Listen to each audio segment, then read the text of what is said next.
परीक्षित जी श्री गंगा जी के किनारे आते हैं। श्री अनेक ऋषि महर्षियों का आगमन हुआ, श्री सुखदेव भगवान का आगमन हुआ। श्री परीक्षित जी प्रार्थना करते हैं जो मरणीय प्राणी है उसका 7 दिन में कैसे कल्याण हो। श्री सुखदेव भगवान कहते देखो परीक्षित, सूर्यवंश के राजा खटवांग हुए जो 2 घड़ी में भगवान को प्राप्त कर लिए। खटवांगो नाम राजर्षि ज्ञात्वयत्काम्यायुषः मुहूर्तात् सर्वमुत्सृज्य गतवान अभयं हरिं। खटवांग नाम के राजा 2 घड़ी में भगवान को प्राप्त कर लिए। राजा खटवांग देवताओं की सहायता किए, देवता विजयी हुए।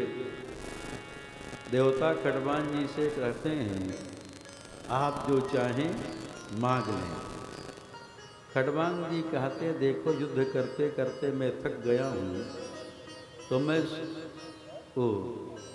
पहले हमारी आयु तो देखो कितनी दिन बची है।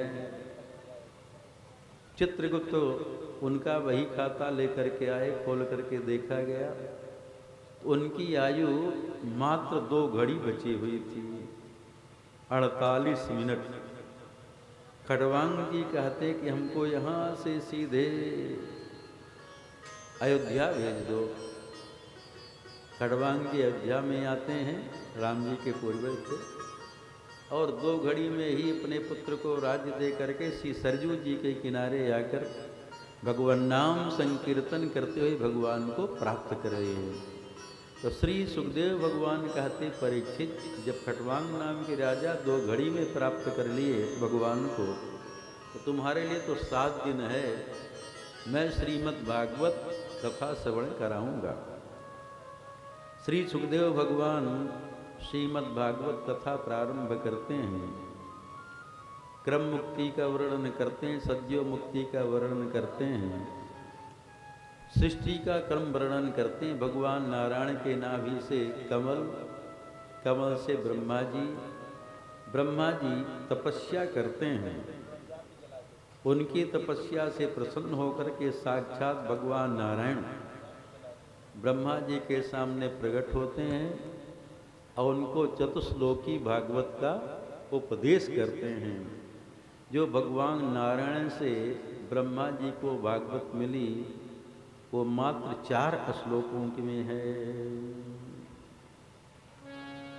अहमेवासमेवाग्रे नान्यद्यत् सतसत्परं पश्चादहं यदेतच्च योऽवशिष्येत् सोऽस्म्यहम् ऋतेऽर्थं यत् प्रतीयेत न प्रतीयेत चात्मनि तद्विद्यादात्मनो मायां यथा भासो यथा तमः यथा महान्ति भूतानि भूतेषु प्रविष्टानि तथा तेषु न तेष्वहम् एतावदेव जिज्ञासु तत्त्वजिज्ञासुनात्मनः अन्वयगतिरेकाभ्यां यस्यात् सर्वत्र सर्वदा।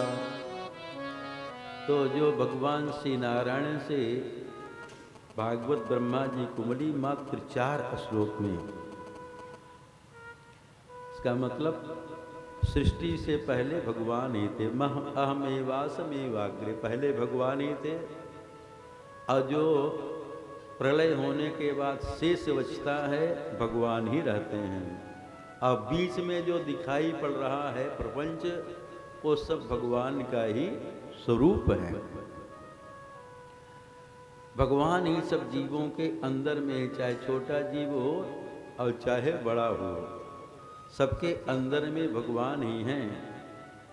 ये चतुश्लोकी भागवत भगवान नारायण ब्रह्मा जी को उपदेश करते हैं और उनको आज्ञा देते हैं आप सृष्टि करें।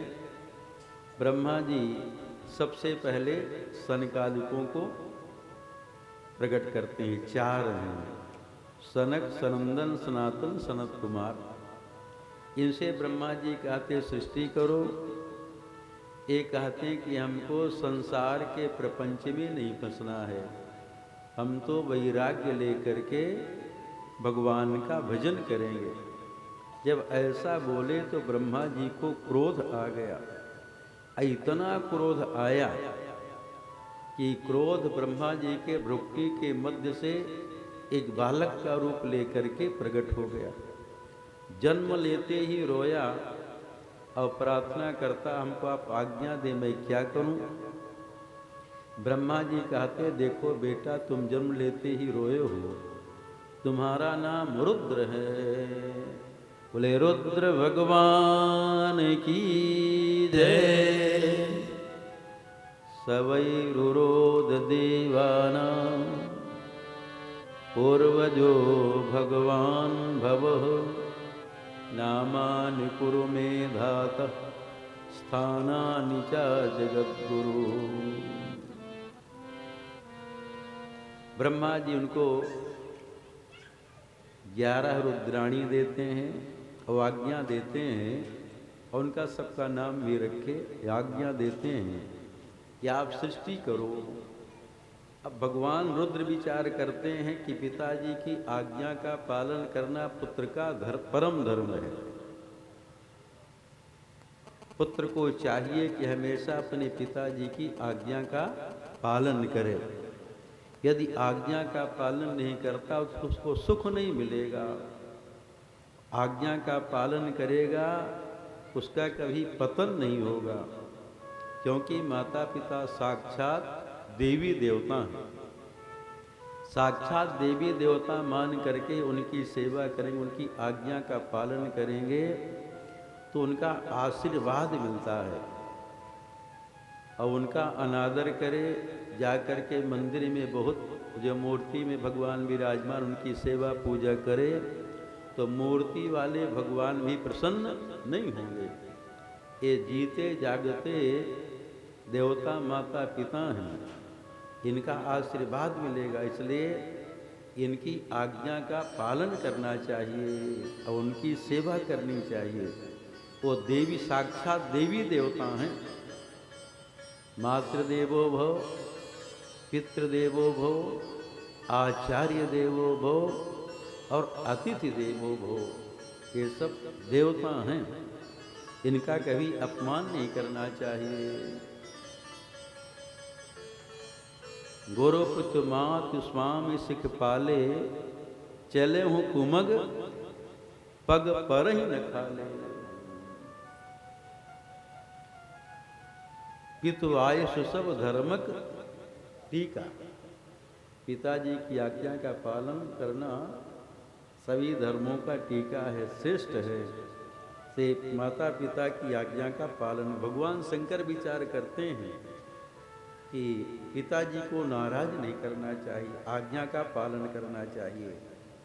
लेकिन काम अच्छा न कर पावे, कुछ बिगाड़ दे, तो जब काम बिगड़ेगा अपने आप माता पिता कहेंगे बस बेटा तुमको करना नहीं आता, रहने दो, हम ही कर लेंगे। तुम बिगाड़ देते हो, जितना बनाने में हमको समय लगता है तो हम ही कर लेंगे। अब शंकर जी सृष्टि तो करते हैं, किसको उत्पन्न करते हैं? भूत प्रेत डाकनी साकनी बैताल, इनको उत्पन्न किए। ब्रह्मा जी देखे तो हमारी सृष्टि को समाप्त करेंगे। कहते हैं बस बेटा बंद करो सृष्टि करना, तुम भगवान का भजन करो। इसलिए भगवान शंकर दिन रात केवल भगवान का भजन ही करते रहते हैं, चाहे समाधि में हो चाहे जगे हो, हमेशा केवल भगवान का भजन करते, इसके अलावा उनका कोई काम नहीं है, केवल भजन करना ही काम है। तुम पुण्य राम राम दिन राती, सादर जपहूँ अनंग राती। तुम पुण्य राम राम दिन राती, सादर जपहूँ अनंग आराती। तो भगवान शंकर दिन रात राम राम जपते रहते हैं। गांजा भाग भगवान शंकर नहीं पीते, गांजा भाग भगवान शंकर नहीं पीते। जो राम नामामृत का पान करेगा वो गांजा भाग रूपी विष पिएगा नहीं पिएगा। लोग चढ़ा देता है क्यों कि भगवान शंकर विषपान कर गए। विषपान किए क्यों? रक्षा करने के लिए देवता दे त्रिभुवन हलाहल विष से जल रहा था, तो उनको सबकी रक्षा करने के लिए भगवान शंकर विष का पान किए। जरत सकल सुर वृंद विषम गरल जहि पान किय, तेहि न भजसि मति मंद, को कृपालु शंकर सरिस। भगवान शंकर विष पान कर गए। रक्षा करने के लिए, जगत का मंगल करने के लिए, कल्याण करने के लिए, तो हलाहल विष तो मिलेगा नहीं, इसलिए भगवान शंकर जी को भांग धतूरा चढ़ा दिया जाए। उसमें विषय तो होता है, उसी का नशा चढ़ता। भगवान शंकर ये गांजा भांग नहीं पीते हैं, वो तो श्री राम नामामृत का पान करते हैं। अब अमृत पीने वाला कभी विष पिएगा नहीं पिएगा, उनके पास कहाँ मौका है, लेकिन लोग चढ़ा देता है। इसलिए भगवान शंकर दिन रात राम राम जपते हैं। इतने राम नाम के रसिक हैं, कोई राह कहता है तो उसके पीछे पीछे राम राम कहता है, उसके पीछे पीछे चल देते हैं। हाँ? राजा बोलता, शंकर जी विचार करते, अब आगे माँ बोलेगा, राम बोलेगा, तो उसके पीछे भगवान शंकर श्मशान में रहते हैं। क्यों शंकर जी श्मशान में रहते हैं? क्यों? जब किसी की मृत्यु होती तो उसको ले जाने वाले जो साथ में हैं बोलते हैं राम नाम सत्य है। तो शंकर जी विचार करते, हमारे संप्रदाय के हैं सब। हाँ? ये हमारे संप्रदाय के, हमारा सिद्धांत इनका सिद्धांत एक है। भगवान शंकर जी का सिद्धांत क्या है? सत हरि भजन जगत सब सपना। यही बोल रहे हैं राम नाम सत्य है। तो हमारे संप्रदाय वाले से भगवान शंकर उनके साथ में लग जाते हैं और वहाँ श्मशान में चले जाते हैं। लेकिन जब उसका लोग संस्कार कर देता है, वापस वहाँ से लौटता है तो राम नाम नहीं बोलता, इधर उधर दुनिया का प्रपंच की बात करने लगता है। तो शंकर जी उनके साथ नहीं लौटते, विचार करते हैं इनसे अच्छा तो यही है। इसके साथ में आए लोग राम नाम बोल रहे थे। अब भगवान शंकर वो चिता का भस्म भी लपेटते हैं, इसीलिए ये अच्छा है, इसके साथ में लोग राम नाम बोलते हैं आए, इसे चिता का भस्म भी पवित्र है। से भगवान शंकर वो चिता का भस्म लपेट लेते हैं। भगवान शंकर दिन रात राम नाम जपते रहते हैं। ब्रह्मा जी पुनः सृष्टि का क्रम आगे बढ़ाते हैं। 10 मानस पुत्रों को उत्पन्न किए, मरीचि, अत्रि, अंगिरा, पुलस्त, पुलह, क्रतु, भृगु, वशिष्ठ, दक्ष और नारद। ब्रह्मा जी के वक्षस्थल से धर्म उत्पन्न हुआ और पृष्ठभाग से, पीठ से अधर्म उत्पन्न हुआ। छाया से कर्दम उत्पन्न हुए, हृदय से काम उत्पन्न हुआ, भ्रुकुटी के मध्य से क्रोध उत्पन्न हुआ, ओंठ से लोह उत्पन्न हुआ। ब्रह्मा जी के शरीर से ही सब पैदा हुए। जीव से वाणी उत्पन्न हुई, सरस्वती। फिर भी सृष्टि का क्रम आगे बढ़ नहीं रहा था तो ब्रह्मा जी के शरीर का ही 2 भाग हो गया। बाएं भाग से स्त्री और दाएं भाग से पुरुष। स्त्री का नाम शतरूपा और पुरुष का नाम मनु हुआ। ये मनु शतरूपा से ही मैथुनिक सृष्टि प्रारंभ हुई। हम लोग मनुष्य कहे जाते हैं, मानव कहे जाते हैं। क्यों? महाराज मनु की संतान होने के कारण ही सबको मनुष्य कहा जाता है। कोई भी है मनुष्य कहा जाता है, महाराज मनु की संतान है इसलिए। महाराज मनु से ब्रह्मा जी कहते, देखो बेटा मनु, तुम यज्ञ के द्वारा भगवान का यजन करो, भजन करो और प्रजा भी उत्पन्न करो। दोनों काम करना चाहिए। अपने घर परिवार का भी काम ठीक से करना चाहिए और साथ में भगवान का भजन भी करना चाहिए। हमारा लोक भी ठीक रहे और परलोक भी न बिगड़े। केवल संसार के काम को बनाने में लगे रहे तो हमारा परलोक बिगड़ जाएगा, और परलोक बिगड़ जाएगा तो पता नहीं किस योनि में जाना पड़े, कोई ठिकाना नहीं है। इसलिए हमारा लोक भी ठीक रहे और परलोक भी ठीक रहे, से थोड़ा भगवान का भजन पूजा पाठ भी करते रहिए। घंटा आधा घंटा जितना मौका लगे लगाना चाहिए। 15 मिनट लगाओ, बाकी समय 23 घंटा 23.5 घंटा संसार का काम करो, कोई बात नहीं। आधा घंटा 15 मिनट 1 घंटा भी करते रहेंगे तो अभ्यास रहेगा धीरे धीरे, और आपका भजन बनता रहेगा। इसे दोनों काम करना चाहिए, भजन भी करना चाहिए और साथ में अपने परिवार का पालन पोषण भी करना चाहिए।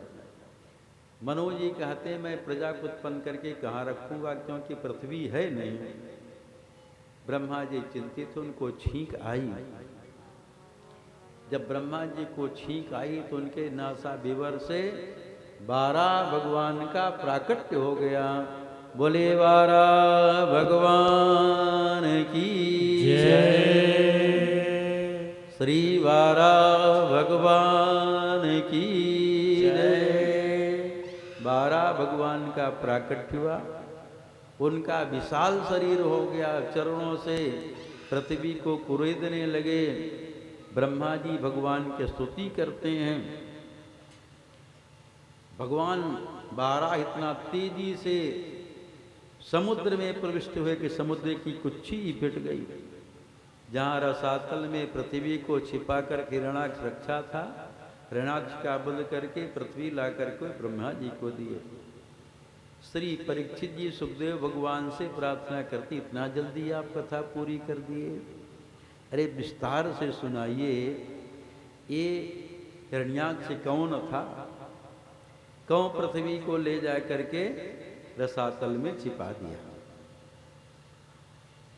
श्री सुखदेव भगवान वर्णन करते हैं कि कश्यप जी की पत्नी दिति, अदिति से आदित्य और दिति से दैत्य, अदिति से देवता उत्पन्न हुए और दिति से दैत्य उत्पन्न हुए। तो कश्यप जी की पत्नी दिति, संध्या का समय था, आ गई उनके पास और उनसे प्रार्थना करती, मेरी कामना को पूर्ण करें।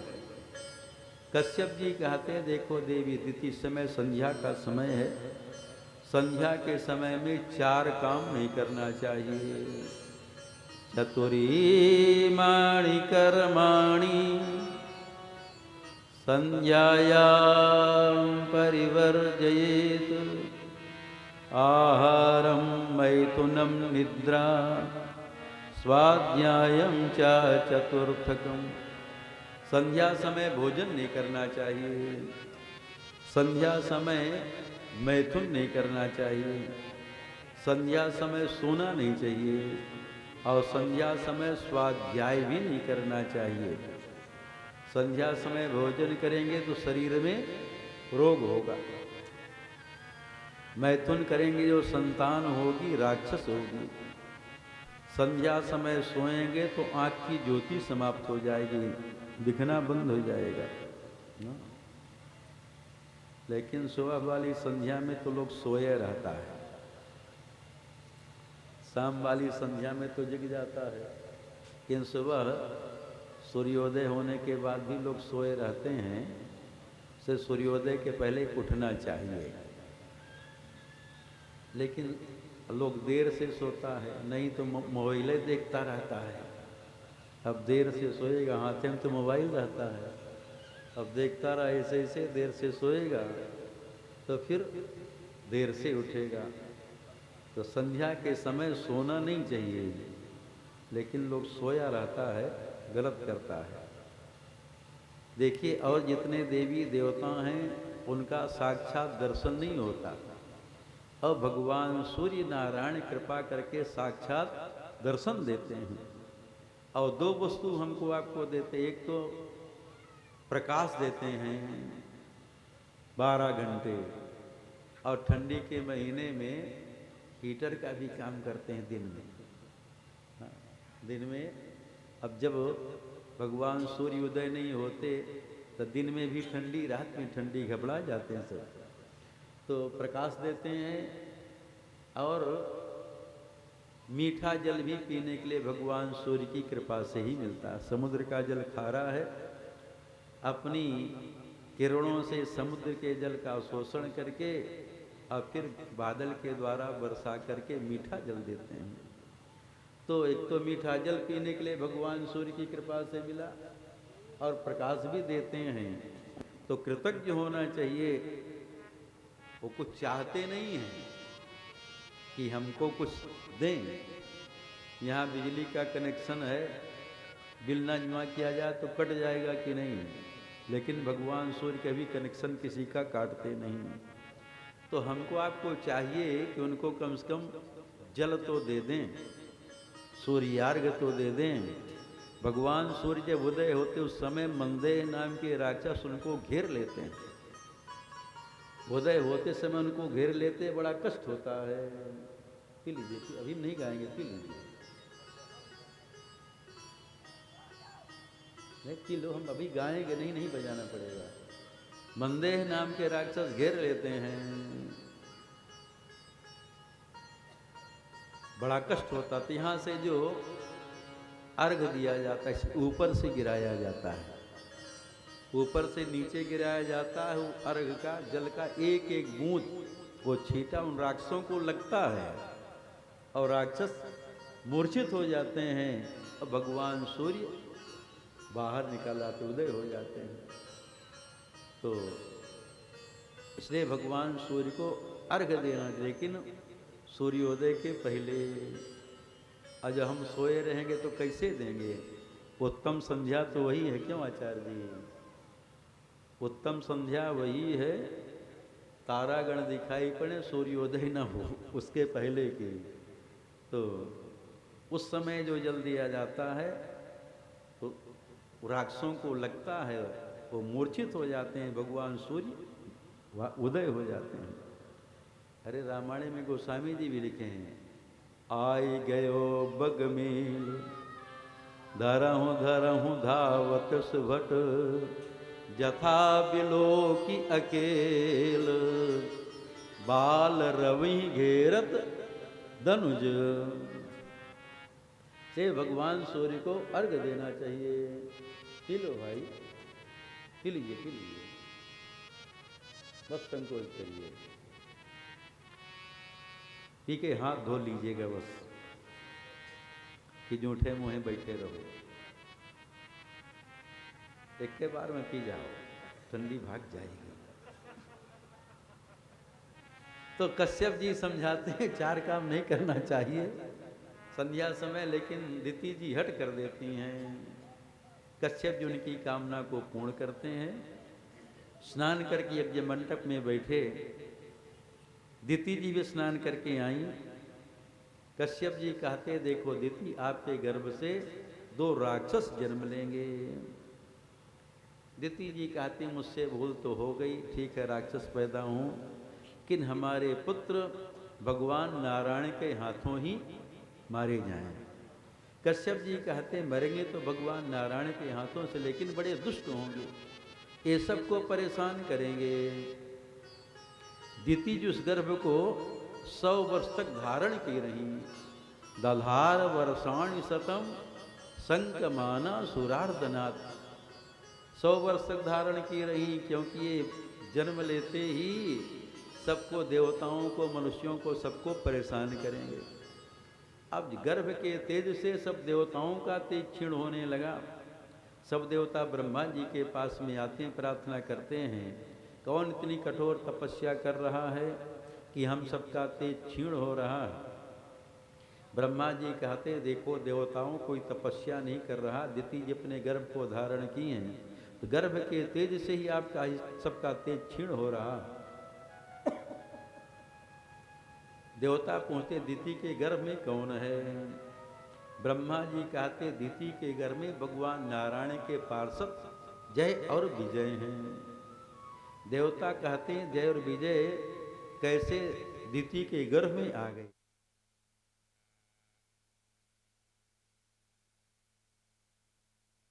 नारायण का दर्शन करने के लिए वैकुंठ में गए, 6 दरवाजा पार किए, 7वें दरवाजे पर जब पहुंचे, वहां द्वारपाल जय और विजय खड़े थे।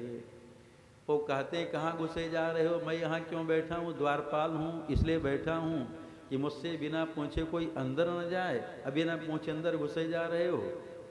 ऐसा जब बोले तो सनकादिकों को क्रोध आ गया। क्रोध में आकर के श्राप देते हैं, तुम यहाँ रहने लायक नहीं हो, तू राक्षस हो जा, और तुम मुझको नहीं जानते, मुझको रोक रहे हो। अरे तुम्हारी जो स्वामी जो भगवान नारायण, उनको पता चले तो मेरे पास दौड़ करके आएंगे।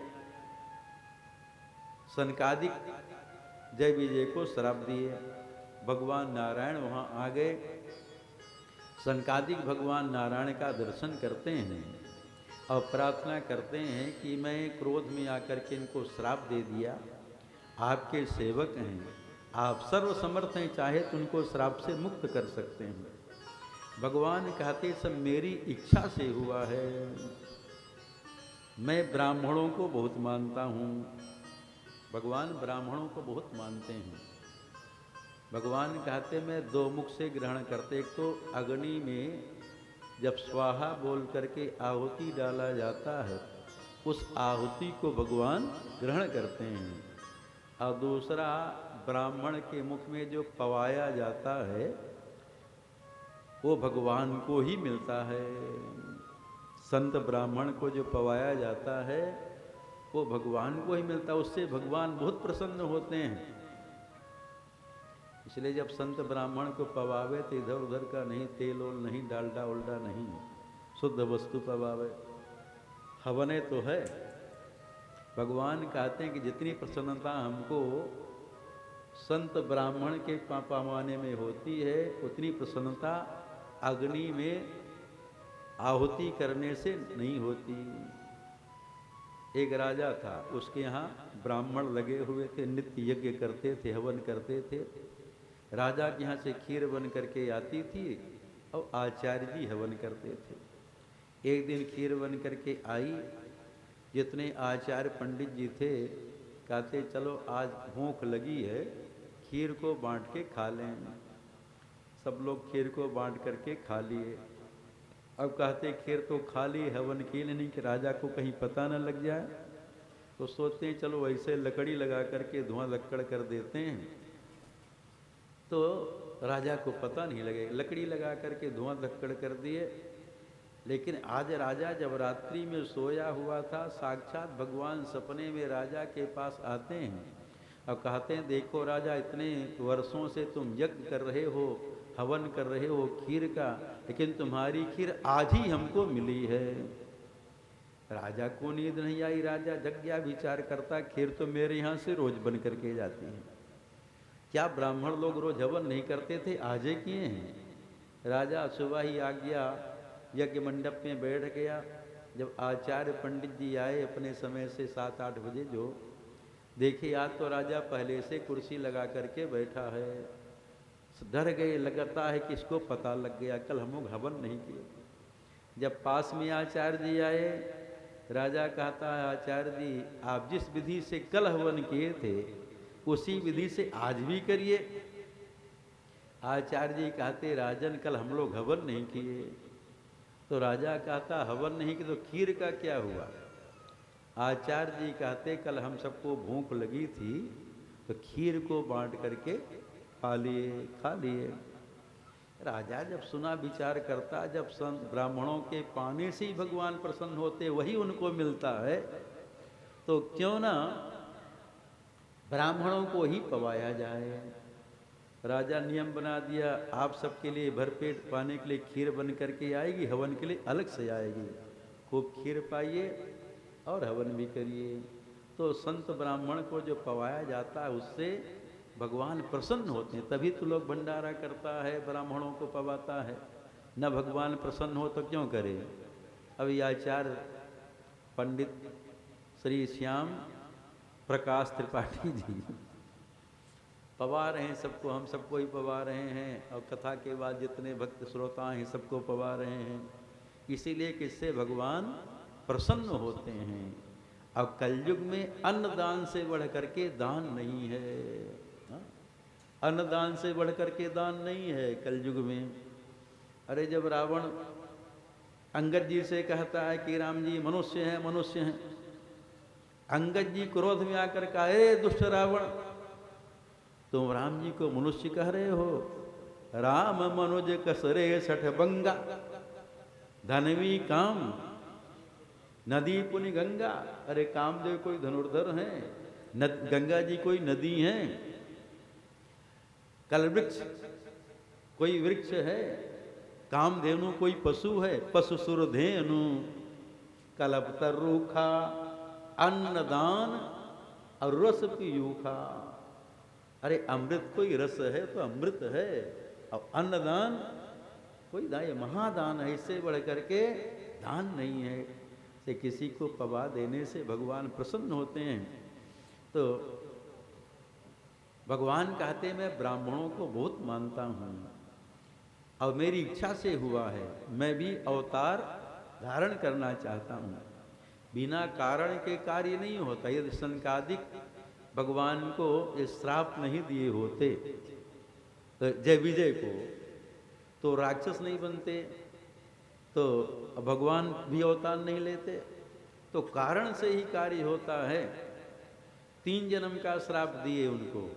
एक जन्म में हिरण्याक्ष हिरण्यकश्यप हुए, दूसरे जन्म में रावण कुंभकर्ण हुए, और तीसरे जन्म में शिशुपाल और दंत वक्त्र हुए। इनको मारने के लिए भगवान को 4 अवतार धारण करना पड़ा। भगवान बाराह हिरण्याक्ष का वध किए, भगवान नृसिंह हिरण्यकश्यप का वध किए, भगवान श्री राम रावण कुंभकर्ण का वध किए, और भगवान श्री कृष्ण शिशुपाल और दंत वक्त का वध किए। द्वारपाल हरि के प्रिय दो, द्वारपाल हरि के प्रिय दो, जय और विजय जान सबको, जय और विजय जान सबको। विप्र श्राप ते दोनों भाई, विप्र श्राप ते दोनों भाई, तामस असुर देह दिन पाई, तामस असुर देह दिन पाई। कनक कशिप अरोहाटक लोचन, कनक कशिपु अरोहाटक लोचन, जगत विदित सुरपति मदमोचन, जगत विदित सुरपति मदमोचन। विजयी समर धीर विख्याता, विजयी समर वीर विख्याता, हरिवराह बपुतेज निपाता, हरिवराह बपुतेज निपाता। वै नर हरि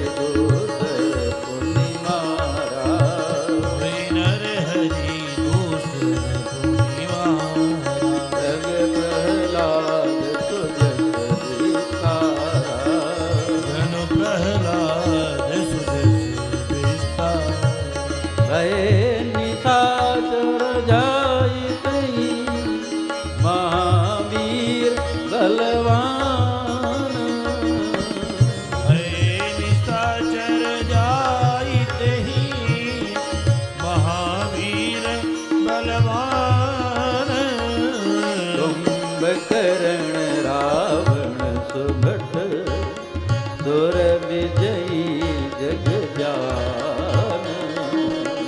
कुंभकर्ण रावण सुभट सुर विजयी जग जान।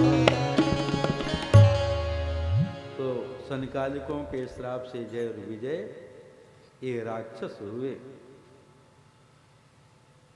हिरण्याक्ष पृथ्वी को उठा करके रसातल में छिपा दिया और उससे कोई लड़ने वाला नहीं मिलता था।